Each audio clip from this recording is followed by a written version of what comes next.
Welcome everyone to Future Fit. Great to have you here with us today. It's a wonderful day. I am excited about today's show and I'm glad that you are here. When you do join in, please say hello. As usual, I love to hear from you. I love to hear where you're watching us from. So do say hello. Let us know where you're joining us from. And today, actually, I would like you to also tell us something you're grateful for. Tell us something you're grateful for. I am grateful for life. I am grateful for my family. I'm grateful for friends. I'm grateful that I have a sound mind. I'm grateful for so many things. I'm grateful that I have a purpose. I know who I am and I know why I'm here. So lots of things I'm grateful for. But when you do join us, please let me know what you are grateful for. You know, I find it interesting, just talking about gratitude, actually, I find it interesting that today gratitude is presented as a success strategy. It's taught as one of the strategies to be successful. Practice gratitude, we're told. And I just find that really interesting because growing up, I grew up in a Christian home. So growing up, we were always taught to be grateful. Just be grateful for the little things, the big things, be grateful for everything you have. And so now hearing people teach about gratitude as if it's a means of getting, I just find that really strange. And I just think it defeats the whole purpose of gratitude. Of course, when we practice gratitude, it does position us to get more because we just have a better attitude, we're in a better frame of mind to receive. But I really don't think that we should practice gratitude so we can get, if you know what I mean. I don't know if I'm I don't know if I'm making sense, but if you understand what I'm trying to say, do let me know. I just think we should be grateful for the sake of being grateful, because gratitude is all about knowing that you don't deserve something, but you got it. So you're grateful for it. So that's where I'm coming from. I just think it's a bit weird that we're practicing gratitude as a means of getting something. Well, maybe that's me. I'm old school. But anyway, whatever your reason for practicing gratitude, it's a good practice to have because it really, like I say, positions you to not be in that complaining, grumbling, negative place, but to be in a positive place, which is always good because it helps you attract good things. So let us know what your gratitude for. Let us know what you're grateful for. So today we have a great show. We have a really, really wonderful person as our guest today, and you're going to find out why. John Nicholson is a really, really special kind of guy, and I'm going to be introducing him to some of you and presenting him to others. He does amazing work, and I'm going to invite John in a few minutes. But before I do, as usual, I've got my Future Fit thoughts that I want to share with you. I hope this is going to pay off, me trying to use 2 devices, and I hope I'm not going to be here, there, and everywhere. Okay, but I can see your comments, which is good. So that's good. Yes, gratitude is a good thing to practice, whatever your reason for doing it. But last week, I started to talk about this idea that we are all supposed to live significant lives. This idea that you are designed to be significant. And when I say significant, I don't want you to necessarily think big, because most of the time when we hear the word significance, we think big, we think global, we think national, we think public figure. No, it doesn't have to be big for it to be significant. It just means it's meaningful. You're touching lives, you're touching somebody, you're touching something, you're affecting something. It has meaning. So every single one of us, our lives are supposed to be significant. We're supposed to leave our footprints before we depart, you know. None of us are supposed to just be, you know, what's that Solomon Gandhi? That was a poem we used to sing when a rhyme when we were young. Born on Monday, Christian on Tuesday, married on Wednesday, took ill on Thursday, dead on Friday, got ill, got worse on Friday, dead on Saturday, buried on Sunday. That's it. So his whole life was captured in a week. You know, it's a funny rhyme, but that's not how our lives are supposed to be. We're not just supposed to be here and then we're gone and, you know, it's like we were never here. We are all supposed to leave our footprints on the sands of life before we leave. So I started to talk about that. And I said, I shared 4 thoughts with us that would help us live a significant life. I said, 1 is we need to be intentional. 2, we need to play to our strengths. 3, we need to think big, and 4, we need to take action. Now, if you missed last week's show, you can still catch it. It's on our page. Talking about our page, can I ask you to like our page? If the content I'm putting out, if you're really finding it helpful, if you're finding it valuable, please like the page. I'm trying to grow the page organically. It would be great to get to 1,000, and you can make it happen. So please like the page, share the video, share this video if you haven't already, share this video. So what I'm going to be sharing with you today, I know will be valuable to you and to everyone who watches it. So please share the video, like, love the video. Okay, so today I want to stay in that place of intentionality. When I talk about intentional living, what does it mean? What does it mean to live our lives intentionally? So today I want to be sharing about that. What does it mean for us to live an intentional life? So the first thing is it has to be deliberate. So intentional living has to be deliberate. It can't be done unconsciously. It has to be done consciously. It has to be done deliberately. One of my very favorite quotes of all times is by a guy called Carl Jung, and it says, until you make the unconscious conscious, it will rule your life and you will call it fate. Until you make the unconscious conscious, it will rule your life and you will call it fate. Just think about that for a moment. Most things that people call ill fortune or luck or fate, it's just a reflection of what's going on in your subconscious mind. It's just a reflection. The results we get in our lives, somebody said results never lie. And I know that kids and young people will want us to believe that results lie. Oh, that result is not a true reflection of my ability. And I know sometimes it's not, but the results we get in our lives is a reflection of what's going on in our subconscious mind. And Carl Jung is saying, until you make the unconscious conscious, it will rule your life and you will call it fate. There are people who they're just kind of going around that old proverbial mountain. They come across the same challenges all the time, similar situations they find themselves in, and they call it fate. They just say it's my lot in life. And it's not necessarily fate. It's not luck either for those who have good fortune. It's what's going on inside that is manifesting, that is reflecting on the outside. So that is a really powerful quote. Until you make the subconscious conscious, it will rule your life. So the key there is the fact that it's subconscious does not mean it doesn't have power. It actually has power to rule your life. So saying, I didn't know, it's not my fault, I'm not aware of it, it's neither here nor there, it's still ruling your life. Let me read the story to you. I heard somebody read it the other day and I thought, wow, this just hits the nail on the head. It's an autobiography, okay? So chapter 1, I walk down the street. There is a deep hole in the sidewalk. I fall in. I'm lost. I'm hopeless. It's not my fault. It takes me forever to find a way out. Chapter 2. I walk down the same street. There is a deep hole in the sidewalk. I pretend that I don't see it. I fall in again. I can't believe I'm in the same place, but it isn't my fault. It still takes a long time to get out. Chapter 3. I walk down the same street. There is a deep hole in the sidewalk. I see it there. I still fall in. It's a habit, but my eyes are open. I know where I am. It is my fault. I get out immediately. Chapter 4. I walk down the same street. There is a deep hole in the sidewalk. I walk around it. Chapter 5. I walk down another street.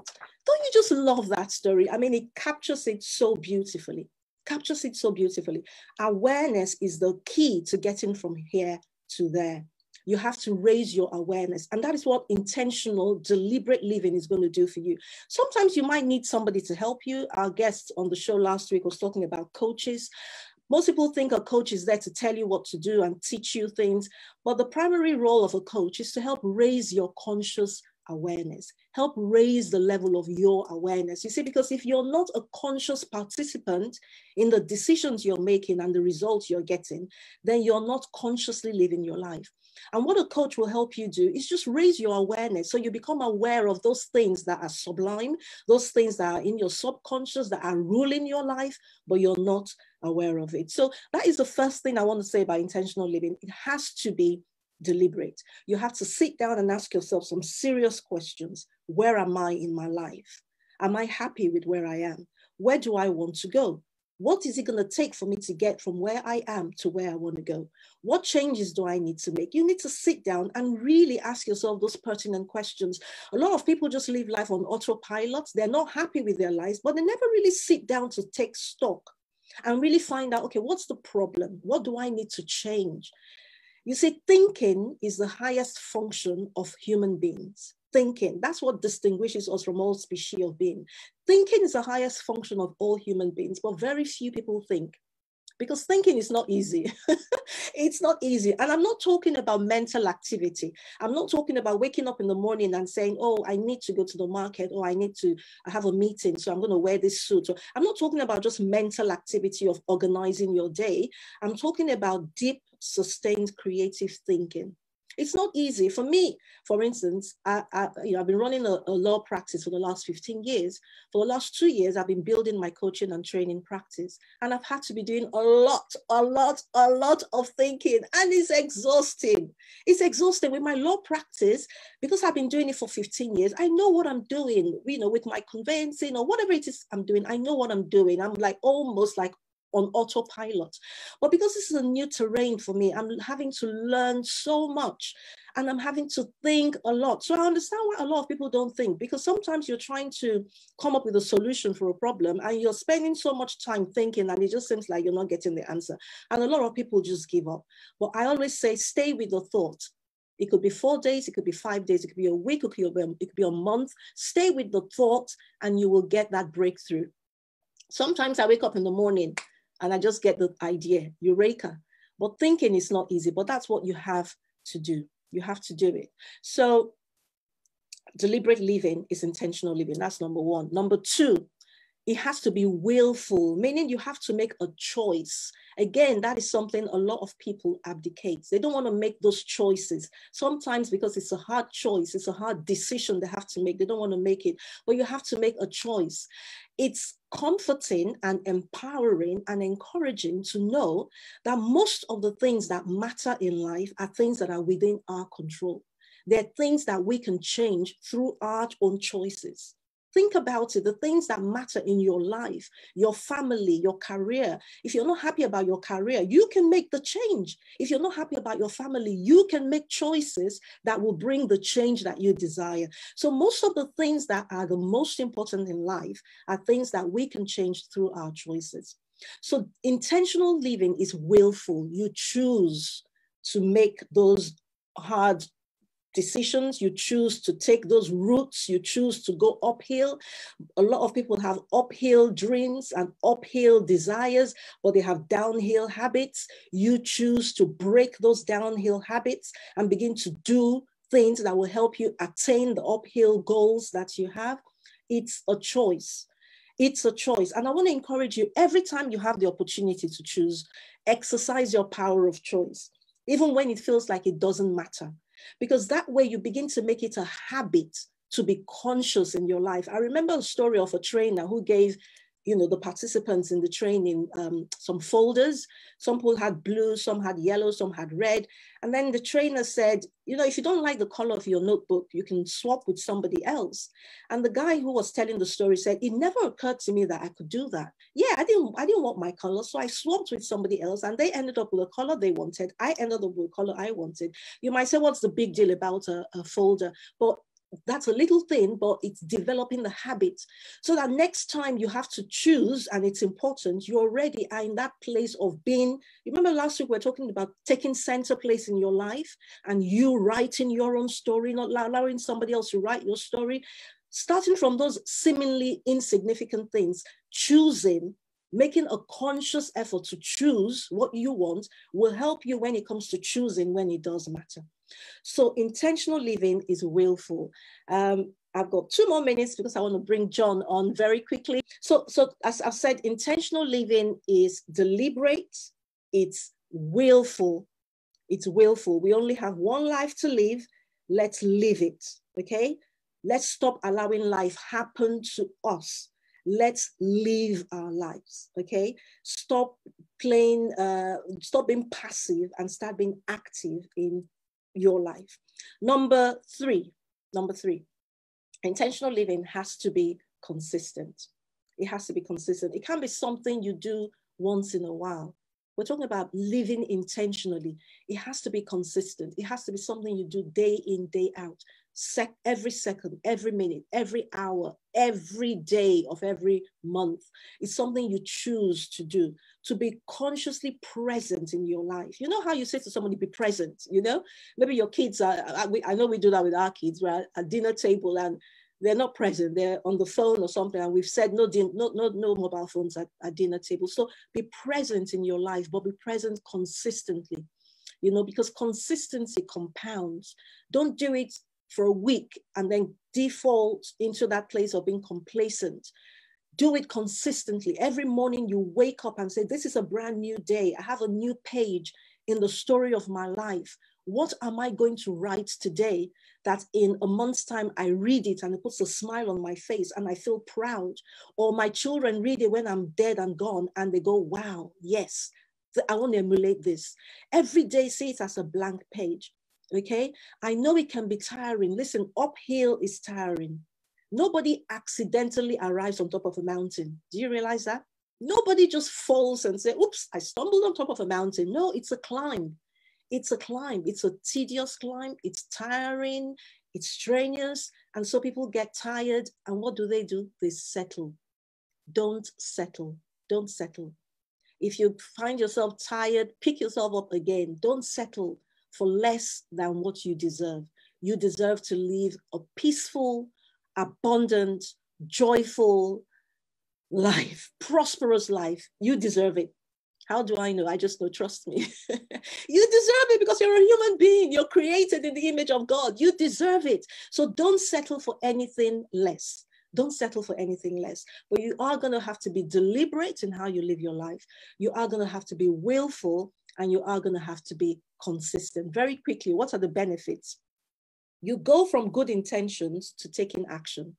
You go from passive spectator to active hero in your own story. How about that? I don't want to be a passive spectator in my own story. I want to be the hero. You go from getting ready to actually doing. Have you met people who are always getting ready? You go from getting ready to actually doing stuff, actually taking action. You're more focused. People say to me, I don't have time. No, time is not the problem. Lack of focus is the problem for most people. The reason they're not as productive as they could be is a lack of focus. But when you're intentional, you're more focused and your days become more productive. You live a more fulfilling life and a more exciting life. Isn't that just awesome? Awesome, awesome stuff. So I want to challenge you. I want to encourage you. I want to inspire you. I want to motivate you from today. Determine you will live an intentional life. You won't just allow life happen to you. You will actively live your life. But before I bring John, I just want to leave this last quote with you. It's a quote by Bruce Springsteen. It says, a time comes when you need to stop waiting for the man you want to become and start being the man, and I will add woman, you want to be. So there comes a time when you stop waiting for the person you want to become and just start being the person you want to be. And I want to say to you, today is that day.